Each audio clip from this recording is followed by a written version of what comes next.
Good morning, good afternoon, good evening, good night. Thank you for joining me from wherever you are, from whatever time of the day that you are watching this video. Thank you again for joining me. And the reason I am making this video today, it's because I want to put a word of encouragement into somebody's heart. I want to put a word of encouragement for this new year to this person who needs to start the year on a high gear, for somebody who needs to have a reason for 2025 and beyond. And the reason I'm saying this is because everybody has been placed in this world for a reason. God has a specific reason and specific destination for you, and that is the reason why God placed you in this earth. The reason as to why you are not dead now, the reason as to why you are wherever you are now, it is because God has a reason for you. God has a purpose for you. God has a destiny for you, and God has a path for you. Okay? So, we are going to read a verse in the book of John, chapter 9. And this verse starts off with Jesus performing a miracle to the man who was born blind from birth. And I'm going to read, a few lines from John chapter 9, from verse 1. And I start and I read very fast. As he went along, he saw a man blind from birth. His disciples asked him, Rabbi, who sinned, this man or his parents, that he was born blind? Neither this man nor his parents sinned. That is Jesus replying. But this happened so that the works of God might be displayed in him. But this happened so that the works of God might be displayed in him. Look at the question that is being asked by the disciples. The disciples are looking for somebody to blame. Is it this man's sin, or is it the parent's sin that this man was born blind? This person hasn't seen anything from the time he was born. He was born blind. He has been in constant darkness. He has not seen the light. But here are the disciples, and they're asking, who do we blame for this man's blindness? Is it him, or is it the parents? Just like everybody else out there would want to lay blame on somebody because of an event, because of an occurrence. People will always look for where to place the blame on. That is the carnal mind. That is the carnal thinking. We want to place blame on somebody. Is it this man's sins, or is the parent's sins? And then, depending on how Jesus was going to answer this question as they were asking, because Jesus had been given two options. Choose between the man's sin and the parent's sin. So the next time they are going to see a blind man, Jesus would have said that this is the result of the parent's sin. So that the next time they see a blind person, they'll be like, it's the sin of your parents that has made you blind.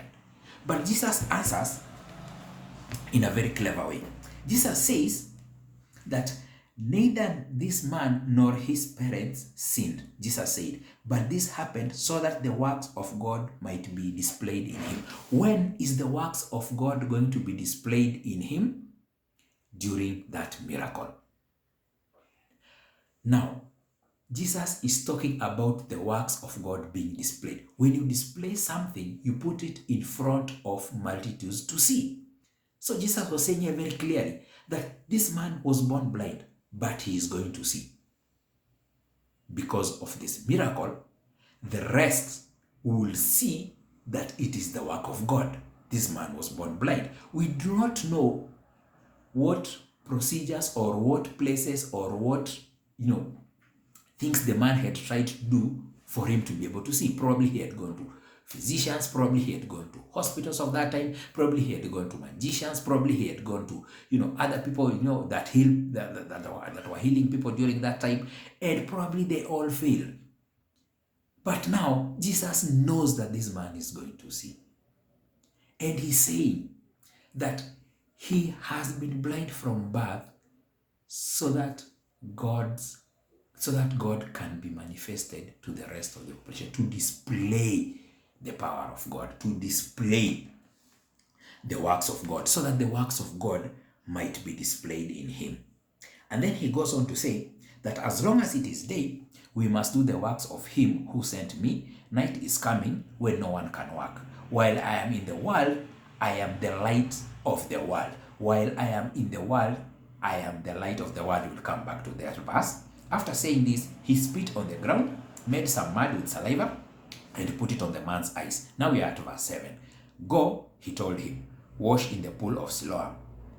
So the man went and washed and came home seeing. His neighbors and those who had formerly seen him begging asked, "Isn't this the same man who used to sit and beg?" Some claimed that he was, meaning that there are some who were claiming that this is not the same person.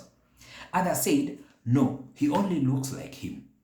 But he himself insisted, "I am the man."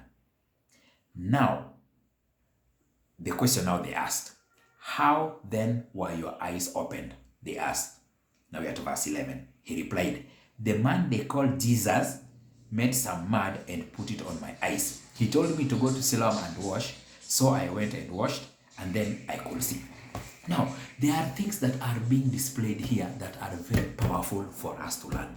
Number one, even after this man began seeing and he could see, and the people who knew him, they were seeing very well that this is the blind man, but now he's seeing.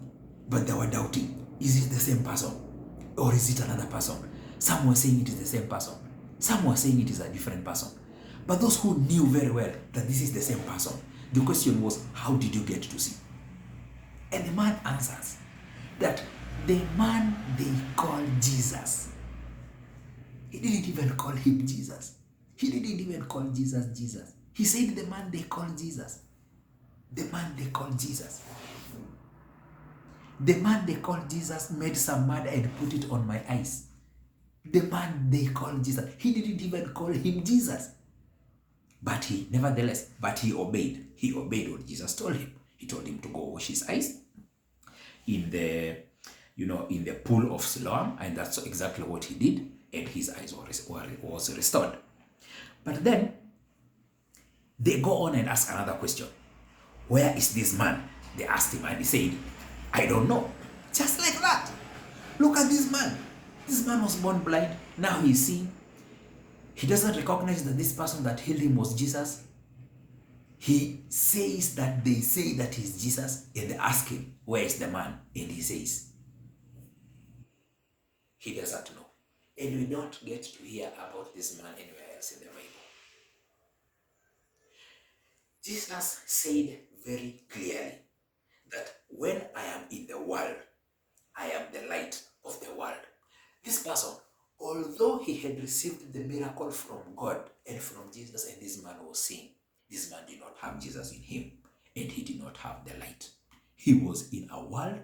Yes, his eyes had been opened, but he could not see. He was still in darkness. His physical eyes were opened, but the spiritual eyes were still closed, and he was still in darkness. That is why he did not even recognize that Jesus was Jesus. And that's why he was asking. He was being asked, "And where is this man now?" And he said, he doesn't even know.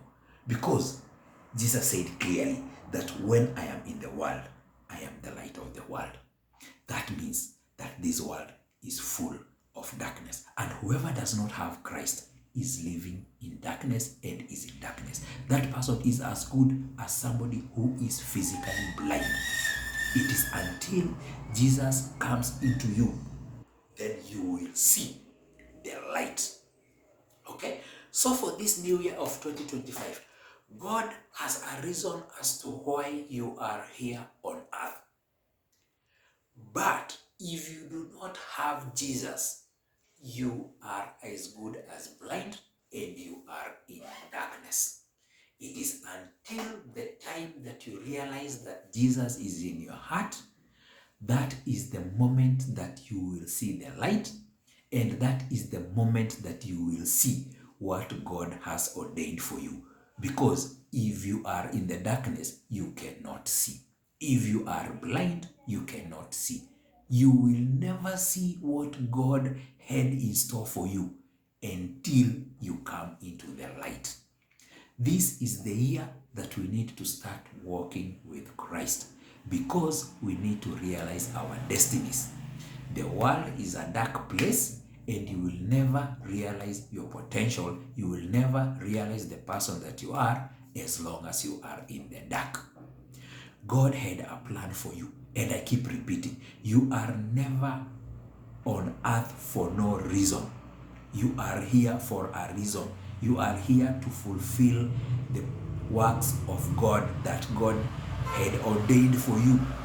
You are here to fulfill the work of God, and God has a specific purpose for you that he needs you to do. That is why you are here. That's why you are breathing. That's why you are healthy. That's why you are not in a hospital bed. And even if you are in hospital bed, that is just a journey. That is just the wilderness. You know, the land of promise is ahead of you. And the reason as to why you are here on earth is to fulfill a purpose that God has ordained for you. So it is time to wake up and look at the shining light that is Christ, and look at your destiny. Wake up from your hospital bed and move to your destiny. Wake up from that pain and move to your destiny. Wake up from that suffering and move to your destiny. Wake up from that oppression and move to your destiny. Wake up from that spirit of backwardness and move to your destiny. Wake up from that spirit of limitation and the spirit of stagnation and move to your destiny. Because Jesus says that I am in the world, and I am the light of the world. That while I am in the world, I am the light of the world.